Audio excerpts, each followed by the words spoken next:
तो यूक्रेन में लगातार घमासान जारी है। उम्मीद की जा रही थी कि रूस बहुत आसानी से इस जंग को जीतेगा, लेकिन छठे दिन तक यूक्रेन ने हार नहीं मानी है। इस सब के बीच दुनिया में चर्चा हो रही है कि इस जंग को जीतेगा कौन और इसमें हारेगा कौन। रूस की मिलिट्री पावर को देखते हुए यूक्रेन के राष्ट्रपति जेलेंस्की की हार तय लगती है, लेकिन ये जंग पुतिन नहीं बल्कि अमेरिका के राष्ट्रपति जो बाइडेन जीतने वाले हैं, जिन्होंने पुतिन को अपने चक्रव्यूह में फंसा लिया है। अब ये दावा क्यों किया जा रहा है, इस सवाल का जवाब इस रिपोर्ट में है।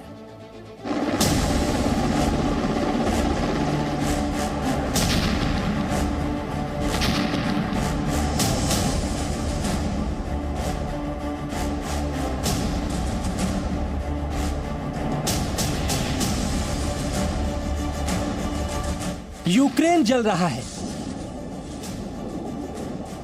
विनाशकारी हथियार यूक्रेन में आफत के धमाके कर रहे हैं। रूस और यूक्रेन दोनों ही देशों के सैनिकों की मौत हो रही है।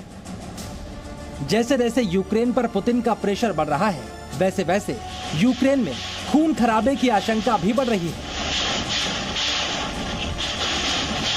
यह भी कहा जा रहा है, यूक्रेन भले ही रूस को जवाब दे रहा हो, दुनिया भर के देश यूक्रेन को हथियार की सप्लाई कर रहे हों, लेकिन रूस आखिरकार यूक्रेन को कुचल ही देगा।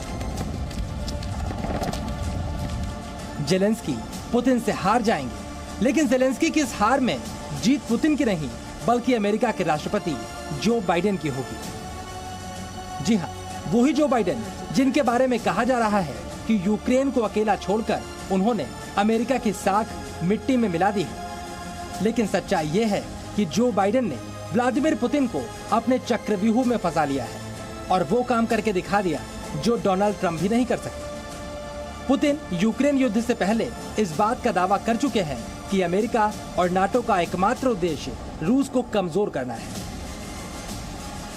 То, что происходит, вынужденная мера. Ну, просто не оставили никаких шансов поступить иначе. Риски в сфере безопасности создали такие, что другими средствами отреагировать было невозможно. Откровенно говоря, честно говоря, даже удивлен. और सोचकर देखिए, यूक्रेन पर आक्रमण करने के बाद रूस को रणनीतिक और आर्थिक तरीके से जिस तरह की चोट पहुंच रही है, उतना नुकसान अमेरिका और नाटो उसे कभी नहीं पहुंचा सकते थे। और अमेरिका के राष्ट्रपति जो बाइडेन ने रूस को पहले ही नतीजे भुगतने की धमकी दे दी थी। The United States will defend every inch of NATO territory with the full force of American power. And the good news is, NATO is more united and more determined than ever. अब समझिए किस तरह Ukraine पर हमले के बाद America का कोई नुकसान नहीं हो रहा, लेकिन रूस कमजोर होता जा रहा है। यूक्रेन पर हमले के बाद दुनिया रूस पर एक के बाद एक प्रतिबंध लगाती जा रही है, जिससे रूस कमजोर हो रहा है। रूस पर प्रतिबंध लगाने में अमेरिका और यूरोप समेत कई एशियाई देश भी शामिल हैं।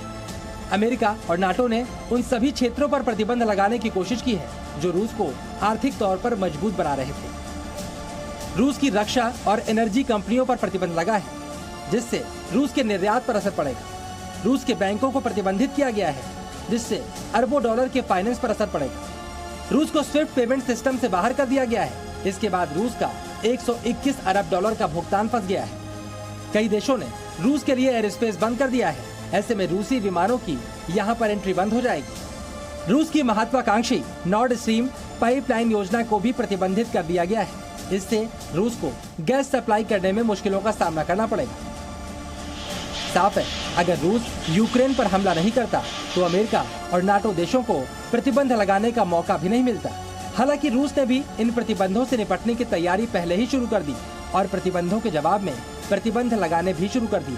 लेकिन रूस के इन प्रतिबंधों का थोड़ा बहुत असर यूरोप पर पड़ेगा, अमेरिका तक तो इसकी आंच भी नहीं पहुंचेगी। नहीं, अमेरिका बिल्कुल नहीं फायदे में दिख रही है। ये हुआ है कि अमेरिका को ये गलतफहमी थी कि रूस उसका जवाब नहीं देगा, घुटने पे आ जाएगा। वो गलतफहमी अमेरिका की दूर हो गई है। अब ये चीज़ अमेरिका के गले में हड्डी की तरह अटक गई है, न निगलते बनता है और न उगलते बनता है अमेरिका से। दरअसल दूसरे विश्व युद्ध के बाद सोवियत संघ को रोकने के लिए अमेरिका और यूरोपीय देशों ने एक सैन्य गठबंधन बनाया था। इसे ही नाटो के नाम से जाना जाता है। और इसका दुश्मन नंबर 1 कोई और नहीं बल्कि रूसी है। पुतिन ने सोवियत रूस के विघटन के बाद रूस को इतना मजबूत बनाया कि वो एक बार फिर से अमेरिका और नाटो जैसे महाशक्तियों को चुनौती दे रहा था। लेकिन यूक्रेन के साथ विवाद में फंसाकर अमेरिका और नाटो ने रूस को फिर से पीछे धकेलने की कोशिश की है। अमेरिका और नाटो चाहते तो रूस को सुरक्षा गारंटी देकर संघर्ष शुरू नहीं होने देते। यूक्रेन को नाटो में शामिल करने की जिद छोड़कर यह विवाद खत्म हो सकता था। पुतिन भी बार बार इसी की मांग कर रहे थे, लेकिन अमेरिका और नाटो ने पुतिन की बात नहीं सुनी और जब पुतिन ने जंग छेड़ दी तो यूक्रेन को अकेला छोड़कर किनारे हो गए और अपने मुख्य एजेंडे यानी रूस को कमजोर करने में लगे। सोचकर देखिए, ये युद्ध लंबा चला तो भी यूक्रेन की जनता ही मर रही है और युद्ध को खत्म करने के लिए रूस ने विनाशकारी हथियारों का इस्तेमाल किया, तब भी असर यूक्रेन के लोगों पर ही पड़ रहा है। इसके अलावा यूक्रेन पर कब्जा करके भी रूस को कोई बहुत बड़ा फायदा नहीं होगा, क्योंकि युद्ध से उजड़ा और बर्बाद हुआ यूक्रेन रूस के लिए एक एसेट नहीं बल्कि लायबिलिटी होगा। मेरा अपना अनुमान है कि ये अब क्योंकि अब अमेरिका और नाटो खुल के मिलिटरीली युद्ध क्षेत्र में नहीं कूदे हैं, तो ये गामा और लिलीपुट की लड़ाई है। इसमें लिलीपुट यूक्रेन है, वो कब तक सफल होगा बस मैटर ऑफ टाइम है। दूसरी ओर रूस से बुरी तरह नाराज यूक्रेन की जनता भी रूस समर्थित सरकार को स्वीकार नहीं करेगी, यानी युद्ध जीतकर भी पुतिन के हिस्से हार ही आने वाली है। अब सवाल उठता है, इस जंग से सबसे अधिक फायदा किसे मिलेगा? तो अमेरिका के लिए पहले ही बड़ी मुसीबत बन चुका चीन इस पूरे विवाद से फायदे में नजर आ रहा है। अमेरिका, नाटो और रूस के बीच खाई से नुकसान दोनों पक्षों का है। अमेरिका और नाटो का कम और रूस को थोड़ा ज्यादा। ऐसे में चीन को दुनिया के बाजार में कब्जे और कमाई का बड़ा मौका मिल गया है। मिस्टर पुतिन बहुत चालाकी से धीरे धीरे स्क्रू टाइट करते जा रहे हैं और अपने एम की तरफ बढ़ते जा रहे हैं। एम बहुत खतरनाक है, लेकिन है तो है। वॉर में कोई मोरालिटी की बात नहीं होती है, वो रूथलेसनेस की बात होती है, एफिशिएंसी की बात होती है, विक्ट्री की बात होती है। हम लोग को सेना में कहा जाता था, in war there are no runners up.